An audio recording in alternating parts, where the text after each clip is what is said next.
Geger, ulama Sumatera Barat tolak vonis 4 tahun. Peradilan dolim tuntut HRS harus bebas.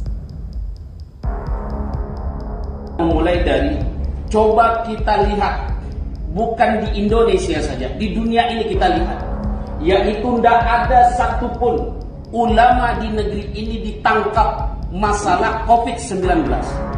Kalaupun ada, itu cuma dinasihati. Nah sekarang Ayahanda Muhammad Rizik Syihab bin Hussein, beliau ditangkap karena ada salah satu faktor. Ketika itu saya berada di Jakarta kemarin putusannya. Yang pertama, beliau adalah melanggar protokol kesehatan di Petamburan, yaitu didenda kurang lebih 50 juta rupiah. Itu sudah dibayar dendanya. Lalu keputusan yang lainnya, waktu itu bahwasanya Ayahanda Habibana bin Hussein Syihab, bahwasanya beliau melanggar protokol kesehatan, dikurung kurang lebih 8 bulan. Dan ketika di Megamendung, beliau ini diberi denda sebanyak kurang lebih 20 juta. Yang lebih mengejutkan, yaitu di rumah sakit Umi, bahwasanya beliau ini dihukum penjara kurang lebih 6 tahun.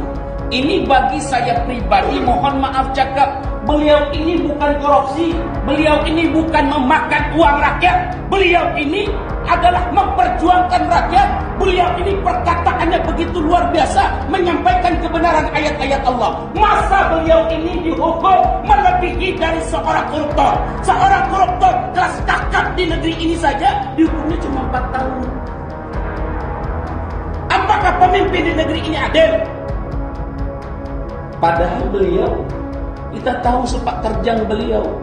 Dan saya minta kepada Dewan Perwakilan Rakyat Provinsi di Sumatera Barat, ini permintaan saya pribadi maupun teman-teman from masyarakat Minangkabau, bahwasanya saya pengen anggota Dewan Provinsi Sumatera Barat ini nanti menyatakan, baik secara tertulis maupun secara lisan, kami anggota Dewan Provinsi Sumatera Barat menyatakan sikap segera membebaskan Imam Besar Habib Rizik Syihab bin bahwa kriminalisasi itu memang ditujukan kepada Habib. Habib itu seperti kalau bahasa kita itu disar untuk at all cost, pokoknya dia harus kena gitu, dengan dalih apapun, dalih dan dalil hukum apapun itu bisa dibuat, seperti yang ini hari kita diskusikan menyangkut putusan 4 tahun vonis yang kemarin hari Kamis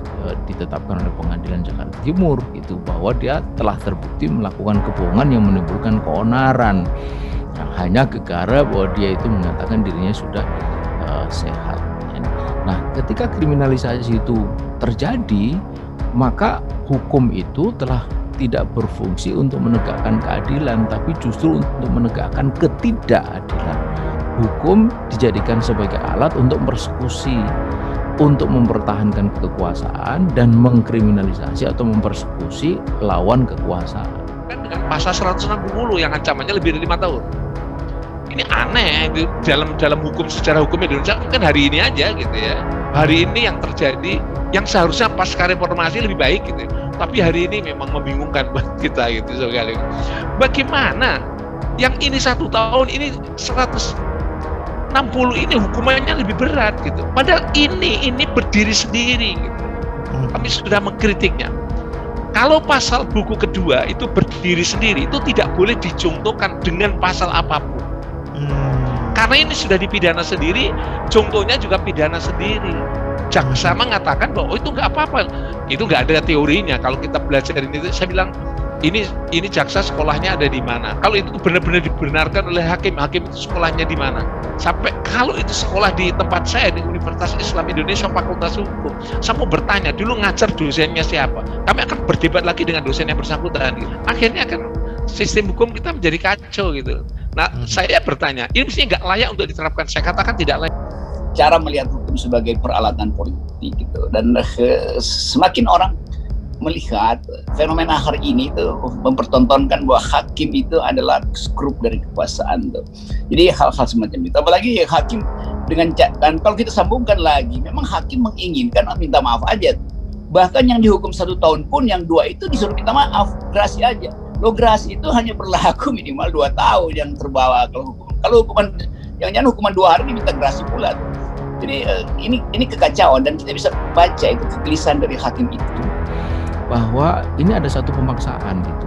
Nah, ketika ada satu pemaksaan yang sampai kemudian menabrak kaidah-kaidah hukum, pengertian-pengertian hukum, bahkan teori-teori hukum, makanya saya bisa memaklumi kalau ada banyak sekali ahli hukum yang marah gitu. Ada netizen itu mengatakan sudah bubarkan aja fakultas hukum atau program studi ilmu hukum karena nggak ada gunanya, karena semua teori-teori itu ditabrak gitu. Saya bisa memaklumi karena memang faktanya begitu. Nah, ini menunjukkan bahwa pasti ada sesuatu di balik itu semua. Apa itu? Ya tidak ada jalan kecuali, tidak ada kata lain kecuali bahwa ini ada kriminalisasi gitu.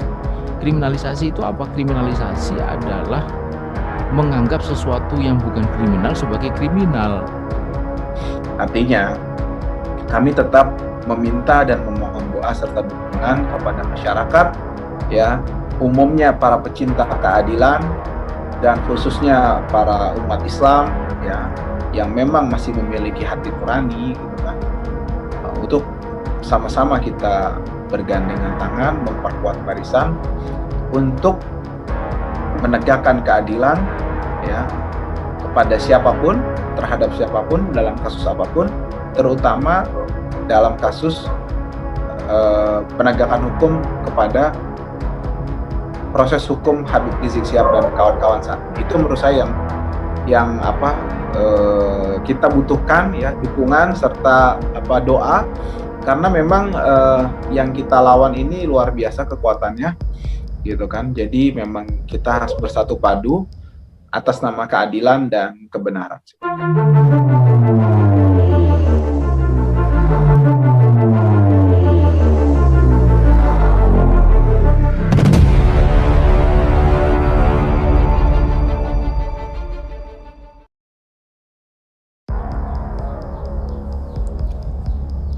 Dinilai tidak adil, anggota DPR ini ajak masyarakat tolak vonis 4 tahun penjara. Belum lama ini anggota Komisi 11 DPR RI fraksi PKS, Refrizal, turut menanggapi terkait vonis hakim yang diberikan kepada Habib Rizik Syihab. Seperti yang diketahui, Habib Rizik Syihab dijatuhi hukuman selama 4 tahun penjara atas perkara tes usap di RS Umi Bogor. Melalui akun Twitter pribadinya @refrizal SKB, dirinya secara terang-terangan menolak putusan vonis yang menimpa HRS. Refrizal menilai bahwa vonis hukuman yang diberlakukan kepada Habib Rizik tidak adil. Mari kita tolak vonis 4 tahun pada HRS karena tidak adil, kata Refrizal dilansir Galamedia dari akun Twitternya. Tidak berhenti di situ, Refrizal juga menilai ketidakadilan yang dilakukan hakim terhadap Habib Rizik merupakan tindakan yang zalim. Putusan tidak adil, HRS divonis 4 tahun penjara, tidak adil sama dengan zalim, ujarnya. Atas penilaian tersebut, Refrizal lantas meminta agar Habib Rizik Syihab segera dibebaskan. Saya minta bebaskan HRS, tagar bebaskan HRS, ucapnya. Sebelumnya, Majelis Hakim Pengadilan Negeri Jakarta Timur telah menjatuhkan vonis 4 tahun penjara kepada Habib Rizik atas kasus swab tes RS Umi Bogor. Habib Rizik terbukti bersalah melanggar Pasal 14 Ayat 1 Undang-Undang RI Nomor 1 Tahun 1946 tentang Peraturan Hukum Pidana. Ia dinyatakan bersalah lantaran menyiarkan berita bohong tentang hasil swab tes miliknya yang dilakukan di RS Umi. Mengadili menyatakan terdakwa Muhammad Rizik Syihab telah terbukti secara sah dan meyakinkan bersalah melakukan tindak pidana turut serta dengan menyiarkan pemberitaan bohong dengan sengaja. Menjatuhkan pidana dengan pidana penjara selama 4 tahun, kata Hakim Ketua Hatwanto. Meskipun dinyatakan bersalah, vonis yang dijatuhkan majelis hakim lebih ringan daripada tuntutan jaksa penuntut umum yang menuntut 6 tahun penjara. Terdapat hal-hal yang menjadi pertimbangan majelis hakim sehingga meringankan terdakwa.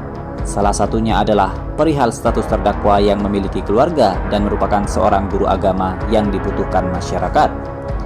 Hal yang meringankan adalah terdakwa punya keluarga dan sebagai guru agama ilmunya masih dibutuhkan masyarakat, tutur hakim.